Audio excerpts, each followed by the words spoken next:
Okay, friends, this is Caleb Warnock, and I was having too much fun printing leaves, so I thought we'd print some more. While the camera was off, I just kept printing leaves. So in this video, in a previous video, we printed this page of leaves right here with marigolds and an unknown wild leaf. And then I printed this page of leaves while the camera was off. And also this page of leaves I printed while the camera was off, and then also this page of leaves. And I was kind of thinking that this is like Andy Warhol style, right? Because it's just all the same leaf. It's this leaf right here that I printed. I just used a different paint, botanical paint made from nothing but plants each time I did these. And so I thought maybe this time, instead of just showing you how to do the printing, I would take you through the whole process. So let's start with this paint right here, which I made out of these chrysanthemums, which are falling apart because I think somebody ran over them. Do you think somebody ran over my sidewalk garden? Because it's broken. Anyway, so I didn't want to pick my flowers that were still in good bloom, but since these were going to die anyway, I thought, heck, let's just take these chrysanthemums, and I'm just trying to remove most of the yellow part. We'll just roll them into a bit of a ball there. I don't want them in too much of a ball because then they will be too hard to grind up.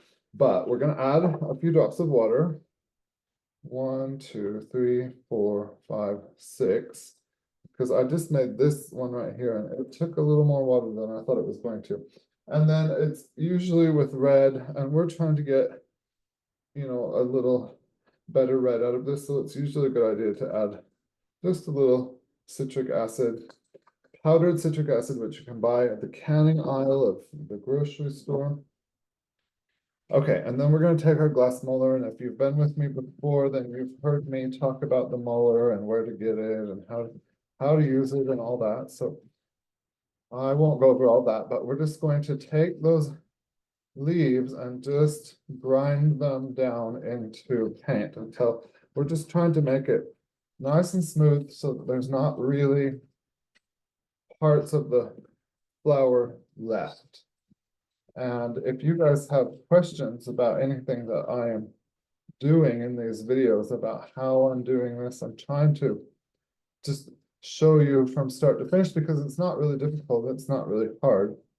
And if your question is, well, can I make paint out of this or can I make paint out of that? Then I just say, try it and find out.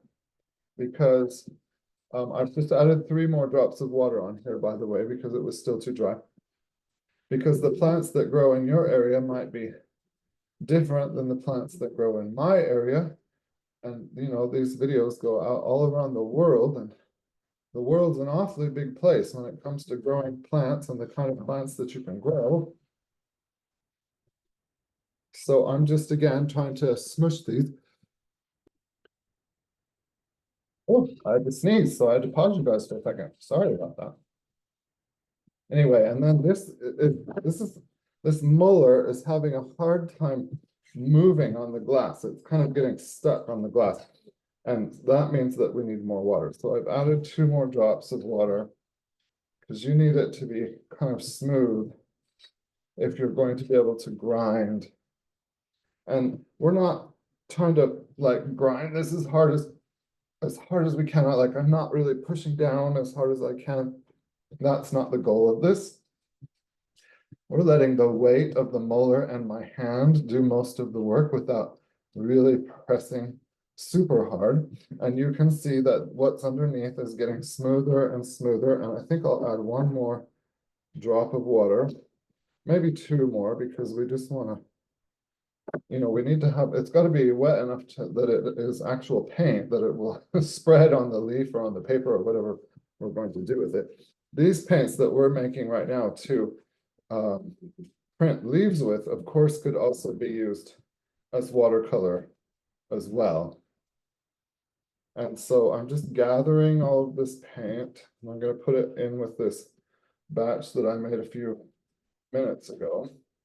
And that was just these chrysanthemum flowers. This one's kind of mangled because, as I said, I think somebody ran over them, but I'll just set that there for reference. And then I'm going to clean this molar with my cloth here, and I'm going to clean the molar slab, the glass slab, so that I can put this on here without getting it dirty. And then, should we reprint this leaf or should we do a different leaf? It might be fun to do this leaf, which I think is, I can't remember where I got this leaf, somewhere out of my yard. And we'll take the paintbrush and take some of this red paint that we just made out of the chrysanthemum and just paint that. We don't want to paint it too thick on here, because then that will just make a gobby, goopy print. And in fact, I'm just adding a touch of water out of my, I have a jar of water here that I'm using to clean the brush, and just adding a touch of water because this paint is pretty thick. And we need it to be kind of thin. We don't want it to be too thick. And then I'm gonna put some paint on the stem, and then grab this carefully, turn it over, and we've painted on the back of the leaf because that's where the veins are the most pronounced, and the pronounced veins are going to give us the best print. And then I'm just taking a piece of paper so that I don't make a mess, and I'm laying that flat on there, and then I'm, with my finger, I'm finding the main vein, I'm printing the main vein, and then I'm printing the side of the main vein all the way out to the edge of the leaf, and then I'm going to the other side of the main vein and printing all the way out onto the edge of the leaf, just with my fingers, and then we can, oh, see, that was too wet. And that would be a nice print, except that it bled. As you can see, it bled all over because I had too much water. Now, I'm not going to clean this leaf because it still has a little red on it. And I don't want to, and now this paper that I was using is too wet too. We probably can't use that anymore. And interestingly, this color is beginning to oxidize. That must be because I put too much water, because that's the exact same paint that I used on this leaf right here. And that has a nice red color. It's the exact same paint, the exact same recipe. Of course, the chemistry of the leaf, it could be because this is a different leaf. Let's try this leaf and see if it prints. Where did my brush go? Let's try this leaf, and we'll try not to get it so wet this time. Try to get a little bit of the paint that's drier and paint it onto the back of this leaf, which is the leaf I used in the other that I did while the camera was off, and set this on here. And I might have to go get a clean sheet of paper to print with because that other one got kind of wet.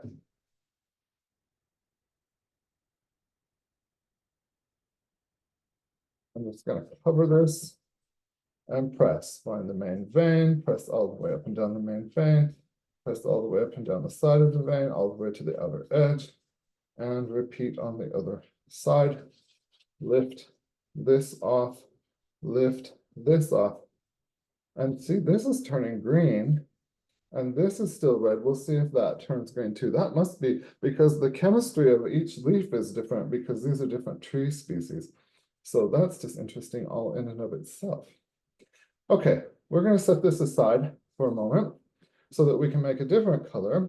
So I wanted to take some petals off of this yellow marigold. This is not an orange marigold, it's a yellow marigold. So I wanted to take some petals off of this yellow marigold and put some water in with them, 1, 2, 3, 4. And then just a touch of ascorbic acid only. Ascorbic acid is vitamin C powder, available in the canning aisle of the grocery store. You've heard me say that before on this channel. And then just use this muller to grind, and marigold petals usually grind pretty quick. They're not too They're not too resistant to grinding. And then we want to grind it smooth because we want our paint to be smooth. And so just grind, grind, grind, grind. And I'm doing this in real time so that you can see that this really is not, it doesn't take that long. And I would say that's done right there. Take my spatula, clean off my molar, and then on the slab, we want to gather all of this yellow paint. We'll move it over there. We'll clean up a little bit. Got to have this clean enough that we can at least put the book up here. Now, these have just been sitting here, and both of these are graying out a little bit. This is interesting. They're not staying quite the same color. Let's find that leaf. Where did that leaf go? Oh, here it is right here. The leaf I've been using over and over. I'm going to take a little bit of this yellow marigold paint with ascorbic acid vitamin C. I'll paint it thinly onto the leaf, making sure I get all the way to the edges and all up and down the vein. And then we'll take that, and we've kind of ruined our Warhol look because now we've used two different leaves, but that's okay. And just use a sheet of scratch paper to put over the top of this, because when you press this leaf on here, some paint kind of comes out the edges, and we don't really want that to get on our hands, and we don't want that to get all over the paper and smear. We want to keep this print kind of as clean as we can. You can see on the paper that what has leaked out from underneath the leaf is being collected onto this scratch paper instead of making a mess on the art paper. And I think that's a nice print right there. Okay, so we're going to set that aside for a moment, let that dry. And while we wait for that, let's make orange. Oh no, let's make green paint out of marigold leaves. So here's just a little section of the leaf of the marigold. I'm just bunching that up with my fingers into a ball a little bit so that that will grind more easily. And it smells just like marigold.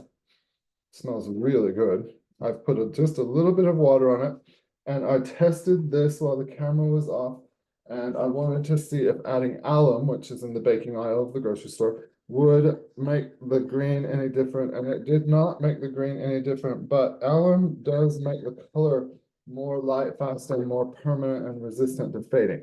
So I am adding just the tiniest little dusting of alum. That's the same kind of alum that you use if you cut yourself shaving. You use alum to put on your cuts. It's used in making biscuits and other baked goods. And as I said, it's available in the baking aisle of the grocery store. So I'm just taking those leaves, I'm just trying to grind them all the way down into, it's not really, I mean, it is liquid, but it's more like, I think emulsion is the good word for what we're making here. We're just trying to make it smooth. And sometimes to make it smooth, you just need to spread it out thin on that glass molar. And then I would say that that is pretty thin. And now we can scrape this glass molar. We've got a little bit of the leaf here that did not get ground up. We're just not going to take the time to work on that. We're going to set it aside and take what's left here. And actually, I'm going to add it to this, which I made from the exact same marigold leaves of the exact same marigold plant before I turn the camera on, and put this all over here, and then clean our molar so that we're ready to go. Clean this slab so that we can move the book over here. Grab our leaf, take a little bit of our green paint, not too much because we need this paint to be thin so that it won't just smear and make a mess when we print the leaf. And I'm trying to cover all the edges and the main vein of the leaf. Turn this over, set it on the paper, use our piece of scratch paper to press it, find the main vein, press all the way up and down from the top to the bottom of the main vein, and then all the way out from that, and then repeat on the other side. Remove this, which has collected the excess paint. Remove the leaf carefully so that we don't smear. And ta-da! We have sort of a Warhol-like piece because these three leaves are the same. But this is a little more, this is got a bit more of a brown tinge to it. This is a nice green. We'll see how it dries. This is this other kind of leaf. These are both the same exact paint as you guys saw, but this is a different leaf off of a different tree, and this is our leaf. So let's set that aside. And I want to do another sheet because this is too much fun. And see how this one smeared when we pressed it because it had too much water in the paint. And these that we did a little more dryly have made a good print. So now I want to take some petals of the Yellow Dyer's Chamomile. And again, you don't have to use the exact same flowers that I'm using. You just experiment with whatever flowers are in your yard. Yellow Dyer's Chamomile petals and some water. And in a different video, I showed you, I think I showed you that ascorbic acid makes the best, quite a nice yellow out of these petals. So, and remember that ascorbic acid is vitamin C. You guys that are watching all of these videos are probably tired of hearing me say that. You're like, we get it, we get it. Ascorbic acid is vitamin C. But just in case there are people on here who are new, I'm just doing that. And then we're just going to take our molar and crush and grind and crush and grind. And in the beginning, when it is a little harder, sometimes just going back and forth like this helps to really break that plant material down. Another way is to just go in a circle like this. It's a little more awkward than doing it just up and down like this. And then as it gets crushed, you can expand out a little bit, and that'll make the paint and plant material thinner on the glass slab, which will make it grind a little faster. And all we're looking for is just a nice, thin, completely ground up plant material, which I would say we've got now. So we're going to set this aside. We're going to use our cloth to clean this molar and set it aside, and clean our spatula and set it aside, and then wipe this off so that we can put our art book here without getting paint all over it. And see if we can find our leaf, which has now been printed about 10 million times. And take this paint, which is pretty thin and watery. So if it's watery, we don't want to repeat that mistake and make it just a watery mess. We really want to put this on pretty thin. And just set that there, and then cover it with our piece of scratch paper, and you know the drill. Find the main vein, go out from it on both sides. Make sure you've got a good, we're not pressing as hard as we can, but we are pressing firmly and evenly. Remove the scratch paper, remove the leaf, and voila. Even though this is yellow on the paper, it looks kind of green. Isn't that interesting? We'll see how it dries. Okay, I'm going to move that to the side a little bit because this time we really do want to do just sort of a Warhol style with a different paint for each one. So I brought in, here is a berry of a cotoneaster. And cotoneaster is a bush that grows almost, grows widely in the United States. And we're just going to take this and squish, squish, squish, and then add some drops of water to, I'm going to say 3, maybe 4, because this berry is kind of dry because it's November.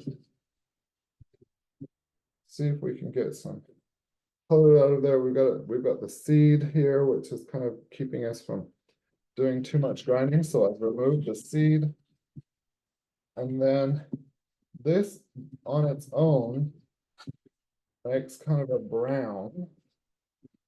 because it oxidizes fairly quickly. It starts out red, but it oxidizes to brown kind of fast. And I just want to see if we can pull some of that out so that I can show you. We'll clean our molar and get our paintbrush and find our leaf and gather up some of this that is just the berry with the water. Put it onto the back of this leaf. And if it's Warhol style, then we kind of are trying to make them four prints that look pretty similar in a window pane shape, meaning that they're in four quadrants. And just press it down so they all kind of look similar. The only thing that changes dramatically about them is that they're being printed in a different color of paint. And there we go. Now, I just happen to know, because I have tried it, that if we take this same berry and we add some citric acid, it'll make a redder color. So let's do 2 more drops of water on here and take the remains of this berry and add just the tiniest, like literally just the tiniest dusting. It's like maybe 20 grains of citric acid. And then grind away.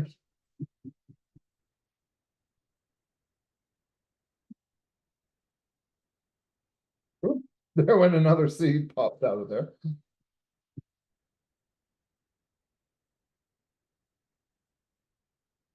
And we don't need to grind, you know, the skin is the hardest part to grind off of the berry. We don't really care. We're not. I mean, we could just grind and grind and grind until that was all ground away, but that's not really what we're doing. We're just trying to have some fun here and just get enough paint to work with. So there's a puddle of paint. I'm going to use my cloth and clean, just wipe this molar and then wipe my spatula so that we're ready for the next color. Here's the leaf. Here's the paintbrush. Oops, that paintbrush was pretty wet, darn it. That might dilute that too much. Oh, shoot. What have I done, friends? Let's paint it on and see what happens. But I can already see, I can already see that that is too diluted. Let's gather up some of that water, get some of the water off of the paintbrush. We'll come back, mold this a little bit more, because now we need another batch of paint, because if you add extra water to it, it's just going to make the color so dilute that it's not really going to show up, which is not our goal here. So I'm just forcing a little more color to come out of here, out of this cotoneaster berry, and trying to separate the skin. The skin's kind of sticking to the glass slab. And clean the molar, and clean the spatula, and then take our paintbrush, which is now drier than it was, dab the extra liquid off of the leaf, gather up this paint, and I can already see that this is a better color. It's going to give us a better print. All right, so we've printed that on there. I'm going to move this carefully. Oh, don't try not to smear.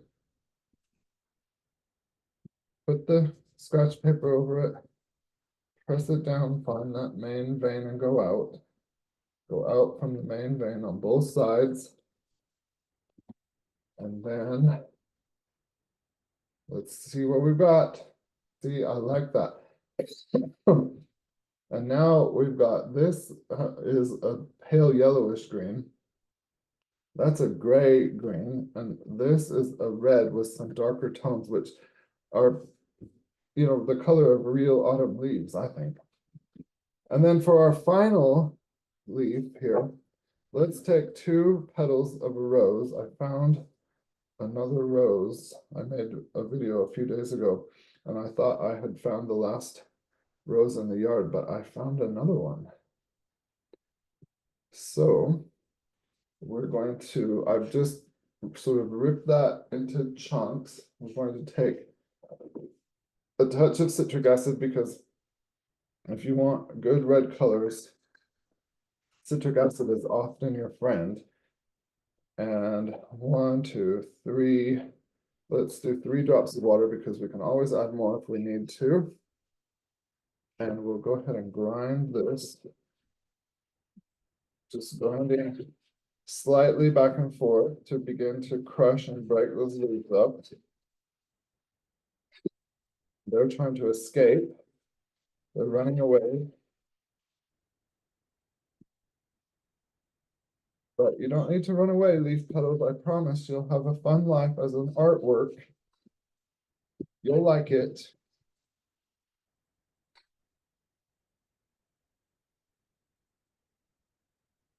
Just trying to crush, crush, crush.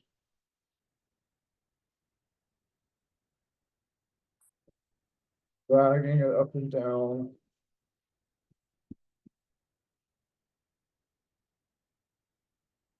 I'm rocking it back and forth a little bit. Just trying to encourage these. See, we've still got chunks of rose petal there.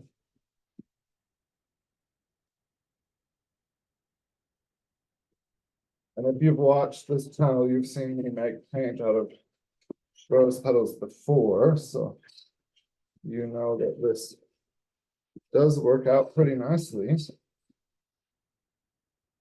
I think we need a little more water. We might be just a touch dry. 1, 2.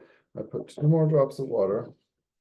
We only had 2 petals of the rose on there, so we don't want to put too much water, but it does need to grind smoothly. Otherwise, as it gets dry, it doesn't grind very smoothly. And then that's going to just make it harder and longer. And now I'm just kind of grinding in a circle. Let's scrape the molar off. Put it all, gather it, use our spatula to gather it back into the center. I mean, there's some usable paint there, but it's not all quite broken down as nicely as we'd like. So we'll go back to grinding again. I can see that it's getting dry again, so I'm gonna put 1 more. Oops, I accidentally put 2. I was trying to put 1 drop of water and I put 2.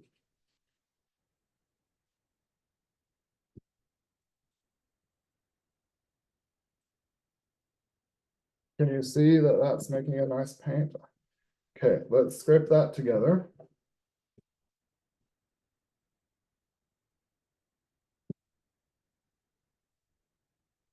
We will use our cloth to clean off our molar because you don't want this stuff drying onto your molar even a little bit. It's the easiest if you clean immediately.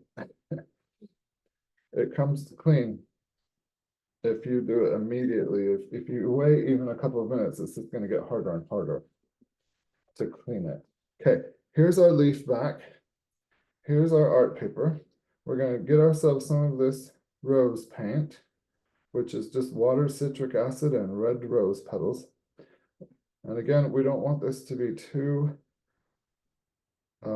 thick on here. We want to put it on thin because if we don't put it on thin, it will smear when we print it. And then we want our scrap paper. Go all the way up and down.